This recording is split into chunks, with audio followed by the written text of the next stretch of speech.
Good morning class 7th। Today will start exercise 12.1। Let's go to question number 1 में fill in the blanks है। इसमें हमें करना है two figures are said to be congruent if they have the same size and same shape.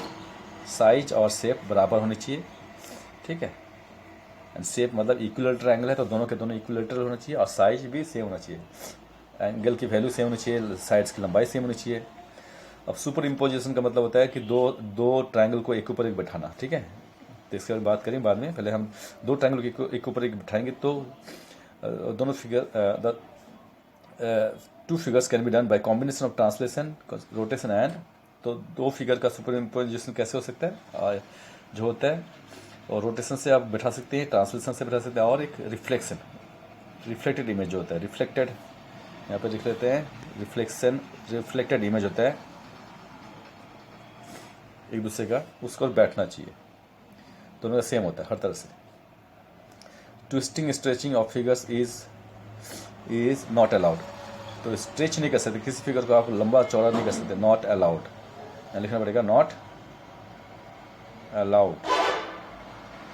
Allowed नहीं है, ना मोड़ना ना लंबा खींचना, मतलब रबड़ की तरह कॉन्ग्रुएंसी चेक करते वक्त कि मोड़ के बैठा देंगे, ठीक है, तो अलाउड नहीं हो सब चीज़ें। अब आगे चलो, two line segments are congruent if they have same length. If they have same length, same लंबाई होनी चाहिए, सेम लेंथ। तो ये आंसर हमने यहाँ लिख दिया, ठीक है। अब आगे चलते हैं क्वेश्चन नंबर 5 में। Among two congruent angles each one is measure 30 degree, measure of the other angle is. अगर पहला एंगल 30 डिग्री है तो दूसरा एंगल भी 30 डिग्री होता है, अभी तो दोनों कॉन्ग्रुएंट है। कॉन्ग्रुएंसी का मतलब दोनों की वैल्यू सेम होगी। तो पहला एंगल 30 डिग्री है तो दूसरा एंगल भी 30 डिग्री ही होगा, ठीक है। आगे चलते हैं question number, angle A equal to angle B, ये सिंबल लिखा हुआ है। वी मीन कि एंगल ए और एंगल बी कॉन्ग्रुएंट। इसका मतलब है कि एंगल ए जो है और एंगल बी जो है, दोनों के दोनों कॉन्ग्रुएंसी का सिंबल ऐसा होता है, देखो जो मैं ऐसे बनाया, इक्वल साइन और एक साइन वेव की तरह सिंबल होता है, साइन की तरह। तो ये कॉन्ग्रुएंसी का सिंबल है कि दोनों के दोनों कॉन्ग्रुएंट है। अब आगे चलेंगे क्वेश्चन नंबर 2 में, ठीक है। Two triangle form two triangles how many total congruency are possible. दो ट्रायंगल की कितनी कॉन्ग्रुएंसी हो सकती है, तो हम देख लेते हैं। यहाँ पे एक एग्जांपल लेते हैं, ठीक है। तो यहाँ पे इसको हम यहाँ पे एक ट्रायंगल यहाँ पे हमने लिया, दूसरा ट्रायंगल हम यहाँ पे एक ले लेते हैं, ठीक है।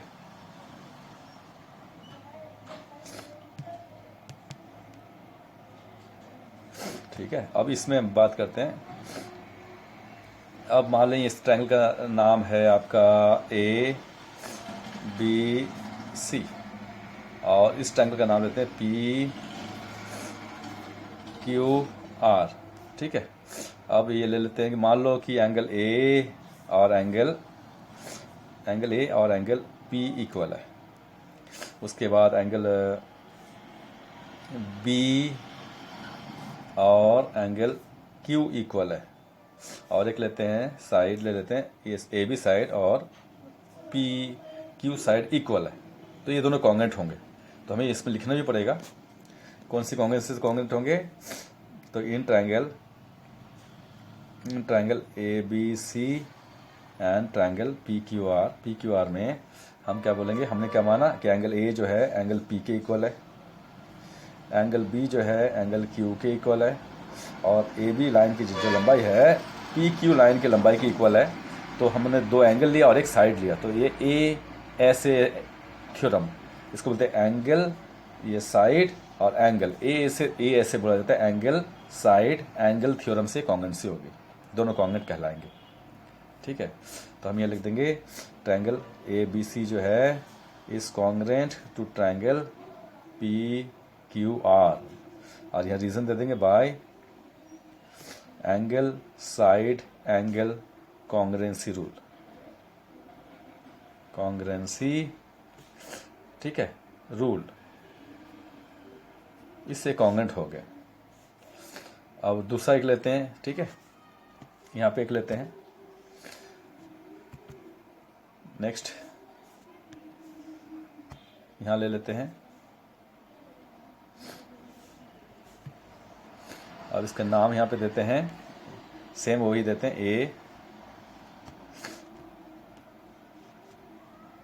ए बी सी, इसका देते हैं पी क्यू आर। इस बार हम लेते हैं दो साइड लेते हैं। मान लो ए बी साइड की लंबाई पी क्यू के बराबर है और बी सी साइड की लंबाई क्यू आर के बराबर है, और एंगल क्यू और एंगल बी इक्वल है, ये दोनों इक्वल है। ठीक है, तो हमें अब फिर हम लिखते हैं वही चीज़ हम लिखेंगे जो हमने बताया, in triangle A B C and triangle P Q R. अब बस इतना ही समझा देते हैं, बाकी तो हम लिख लेंगे, डायरेक्ट लिखना ही होता है। ठीक है, तो A B C and P Q R में हम बोलेंगे, क्या बोला, ए बी की लंबाई पी क्यू के इक्वल है, बी सी की लंबाई क्यू आर के इक्वल है, और हमने बोला एंगल बी जो है एंगल क्यू इक्वल है। ठीक है, तो हमने दो साइड लिए हैं, दो साइड देख लो, ये साइड इसके इक्वल है, ये साइड इसके इक्वल है, और ये एंगल इसके इक्वल है। तो एस ए एस हो गया, साइड एंगल साइड थ्योरम से कॉन्ग्रेंट होगी, कॉन्ग्रेंसी। तो ये कॉन्ग्रेंट हो गए by S S. Therefore triangle A B C is congruent to triangle P Q R by side angle side rule. S S rule भी आप लिख सकते हैं, कॉन्ग्रेंसी रूल भी लिख सकते हैं। तो ये रूल से हो गया। इस तरह से कितने रूल्स हैं, तो कुछ 6 रूल्स हैं, हम लिख दें, there are 6 rules, there are 6 rules यहाँ पे हैं। ठीक है, आप यहाँ पे लिख लेते हैं। फर्स्ट है जो हमने बताया था ए एस ए रूल। ठीक है, सेकेंड एस ए एस, ठीक है, S S rule, side angle side.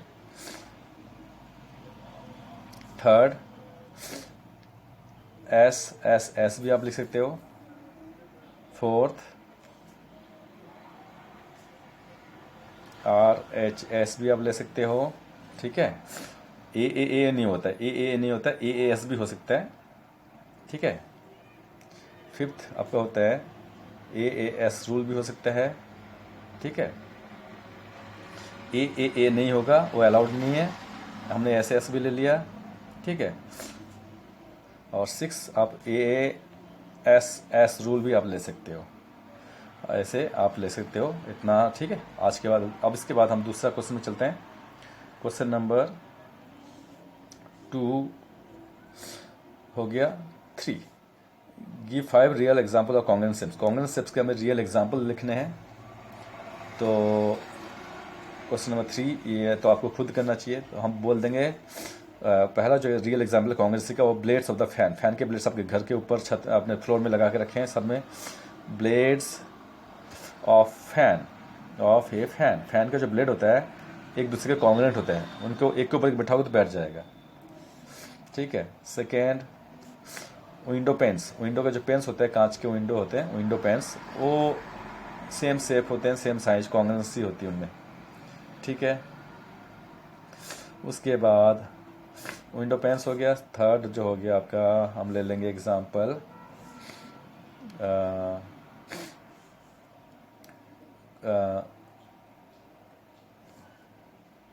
Copies भी ले सकते हैं, pages of copy, copies, pages of the same copy, pages of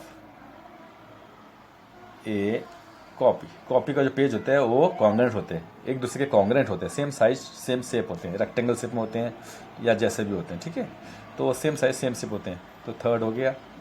इस तरह से आपको लिखने थे, आप कुछ भी लिख सकते हो इसमें जो आपके ब्रेन में आ रहा है। तो 5 एग्जाम्पल लिखने थे, और 2 लिखते हैं। ठीक है, और 2 लिखते हैं, pages of the same copy. And fourth हो गया, फोर्थ में आ जाएगा आपका बिस्किट्स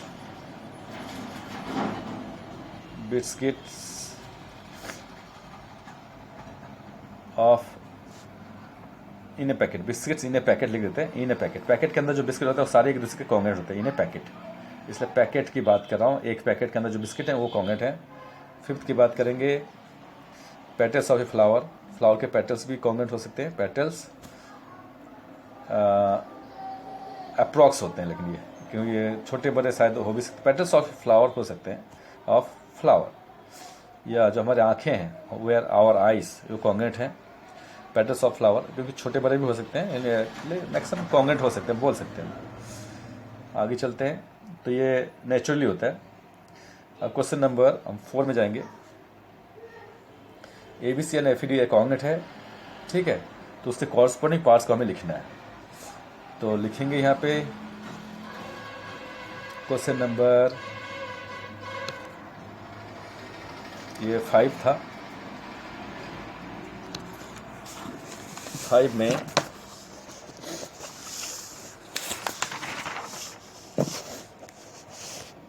सॉरी 5 नहीं है, 4 है। 4 में हम ये चलेंगे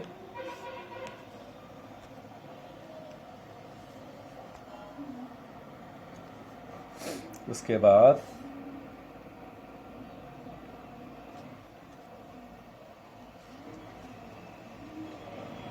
अब इन दोनों की बात करते हैं यहाँ पे, ठीक है। इसका ट्रायंगल का नाम देते हैं ABC, ट्रायंगल ABC, और इसका नाम देते हैं ट्रायंगल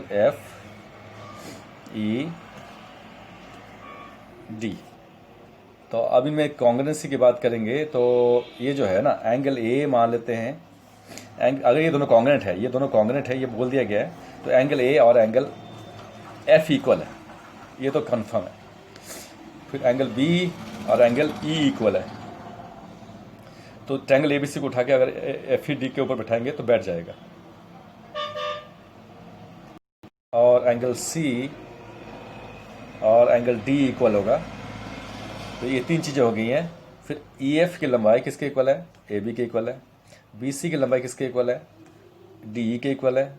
और DF की लंबाई AC के इक्वल होगी। इस तरह से 6 चीज़ें निकल गई हमारे पास, उन्हीं को हमें लिखना है।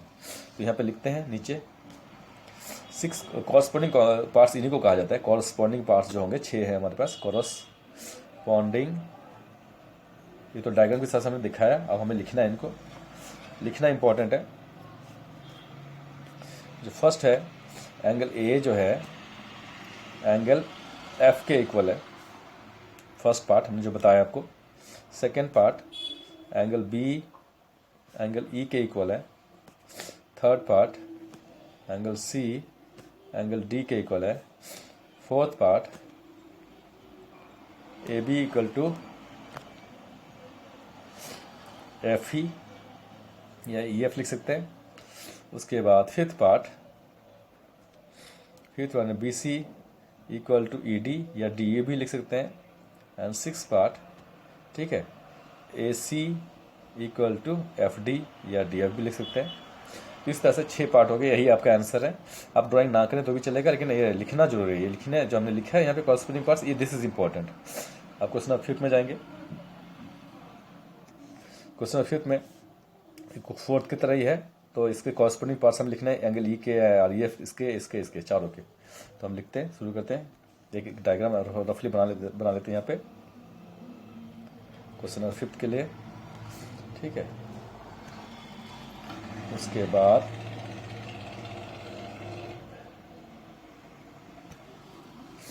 बाद हम यहाँ नाम लिखते हैं।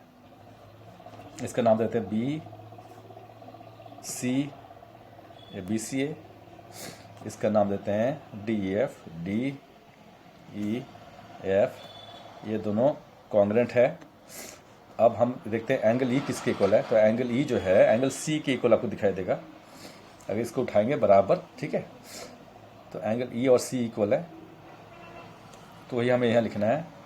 अब नाम में भी आपको दिखाई देगा, डायग्राम में तो दिखाई देगा ही, नाम में भी दिखाई देगा। Triangle DEF is congruent to triangle BCA। इस पर आप ध्यान देंगे कि पहला जो लेटर है E लेटर बीच में है, तो ये जो एंगल है ये बीच वाले के ही इक्वल होगा, आगे पीछे का नहीं हो सकता। बीच वाले का बीच वाले के फर्स्ट जो है फर्स्ट के इक्वल है, लास्ट के इक्वल है, इस तरह से होता है। तो एंगल E एंगल बीच में है, ये बीच में, तो ये दोनों इक्वल है एक दूसरे के। तो आंसर हम लिख देंगे फर्स्ट जो है एंगल E जो है it must be equal to angle C। उसके बाद आगे चलते हैं, EF की बात करेंगे। सेकंड है line segment EF। Line segment EF किसके इक्वल है, तो यहाँ पे देख लेते हैं डायग्राम में। डायग्राम में ये देखते हैं, ई एफ नीचे है, ट्रायंगल के नीचे डी एफ, तो ये साइड और इस ट्रायंगल के नीचे है सी ए, ये दोनों इक्वल हो जाएंगे। तो नाम में भी आपको दिखाई देगा, नाम में मैं आपको दिखा दूं ई एफ और सी ए कैसे लेना है। तो E F second and third letter हो गया ये दोनों, तो इधर से भी सेकेंड लेटर और थर्ड लेटर ये दोनों होंगे, तो ये दोनों एक दूसरे के इक्वल होंगे। सेकेंड एंड थर्ड, तो सेकेंड एंड थर्ड दोनों का सेकेंड थर्ड लेना है, दोनों का ही सेकेंड थर्ड लेना है। फर्स्ट को हम छोड़ देंगे, फर्स्ट को छोड़ देंगे दोनों में से, इस तरह से हमें देखना है। तो ई एफ सी ए के इक्वल, यहाँ लिख देंगे E F is equal to C A. C A को ए सी भी लिख सकते हो, नो प्रॉब्लम। उसके बाद थर्ड में जाएंगे, थर्ड में एंगल एफ, एंगल एफ की बात करेंगे तो एंगल एफ में देखेंगे एंगल एफ किसके इक्वल हमें देखना है। तो एंगल एफ यहाँ पे चलते हैं, एंगल एफ ये है, इसको अगर सुपर इम्पोज करेंगे डी एफ को, ठीक है, बी सी से, तो हमें ए से टी मिलेगा, ये ए के इक्वल है। और नाम में भी देख लेते हैं, नाम में कैसे पता चलेगा। एंगल एफ ये है, एंगल एफ, और तो एंगल एफ लास्ट है, फर्स्ट एंड सेकंड को छोड़ दिया, तो ये फर्स्ट एंड सेकंड को इधर भी छोड़ देंगे, लास्ट लेंगे, तो लास्ट वाला लास्ट के इक्वल है। ये दोनों एक दूसरे के इक्वल होगा। ये जो कॉरस्पॉन्डिंग पार्ट्स है, this is the corresponding parts, बहुत ही सिंपल है।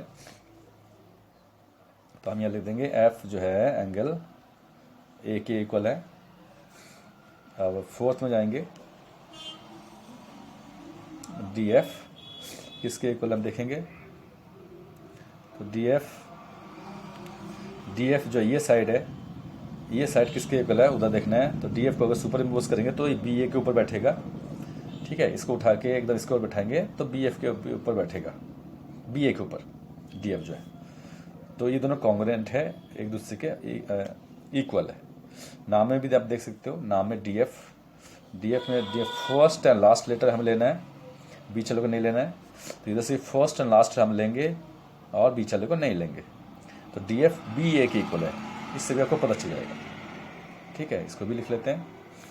तो D F is equal to B A, D F और बी ए इक्वल हो गया। तो इस तरह से हमें करना था, डी एफ और बी ए इक्वल। अब हमें ये क्वेश्चन हो गया, इस तरह से आपको करना है। इसमें सारे क्वेश्चन हो चुके हैं, बाकी आप प्रैक्टिस कर लेना। इसमें कॉन्ग्रुएंसी समझ लेना है, सारे कॉन्ग्रुएंसी जो रूल्स हैं 6 के 6 बुक में लिखे हुए हैं, उसको भी आपको समझना पड़ेगा, ठीक है। तो यहाँ पे फोर्थ एंड फिफ्थ तो सेम ही था। तो कॉन्ग्रुएंसी रूल्स आपको इसमें खाली सिर्फ लिखना था, स्टेट करना था कॉन्ग्रुएंट पार्ट। इसमें तो सिर्फ चारों के बताने थे, हमने बता दिए। अब ये क्वेश्चन नंबर 3 में 5 एग्जाम्पल्स जो हमें दिए हैं, वो आप कुछ भी आप लिख सकते हो, अपनी मर्जी से लिख सकते हो। क्वेश्चन नंबर 2 में आप नाम ही लिख दो ना, कॉन्ग्रुएंसी का नाम लिख दोगे, कौन से 6 कॉन्ग्रुएंसी है, तो वो भी काफ़ी है। डायग्राम बनाने की कोई जरूरत नहीं है, समझाने की कोई जरूरत नहीं, ठीक है। तो आज के लिए इतना ही करते हैं, ओके।